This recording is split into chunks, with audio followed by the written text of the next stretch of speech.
Before you install a signal booster in your truck, try these 5 tips. They'll save you time and frustration. The important thing to know is that as long as the outside antenna is securely fastened to the roof of your vehicle and is connected to the inside antennas and power inside the vehicle, you can't go wrong. The tips in this video are meant for those who want a pro quality install. These tips will vary truck to truck, but with some slight modifications, you should be able to use any of these tips in whichever truck you own.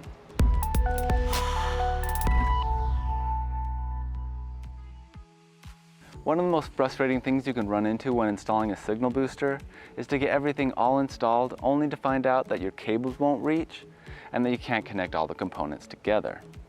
A soft install will alleviate this problem and save you a ton of time and frustration. So what is a soft install? A soft install is simply putting the different components where you think you want them, then running the cable, measuring it out, and making sure that everything will fit before you permanently install them. A soft install only takes a few minutes, but will save you time and frustration.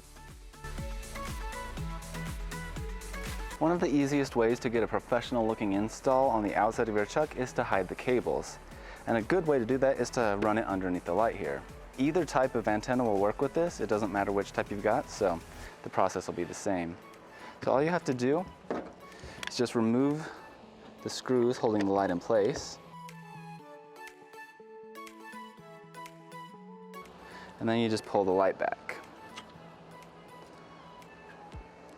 Now, depending on your light, you may need to remove some more pieces, or you can sometimes just remove this whole piece. Just depends on the truck that you've got. So you'll need to figure out how to run the cable into your specific truck.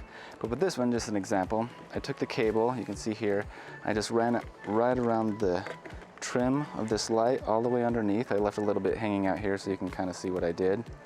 And then up underneath here, comes out here, and now all I need to do is just feed the rest of this cable back down into the truck. And then replace the light.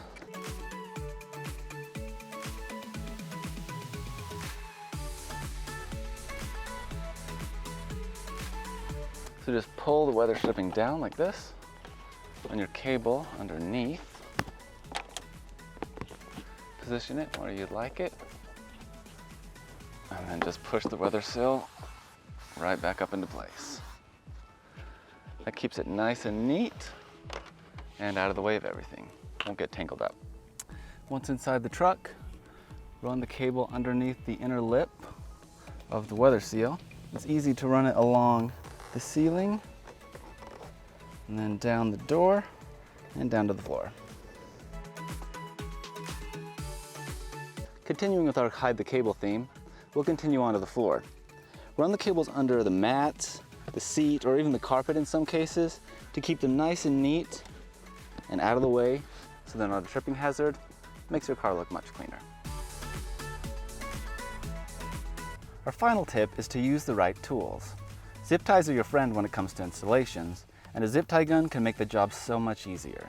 There are a number of models to choose from, but if you don't already have one, I highly recommend picking one up. You'll find yourself using it all the time. Also, speaking of zip ties, these little mounts come in really handy, depending on your installation. They can be used to keep the cable right where you want it when there isn't something to tie it to.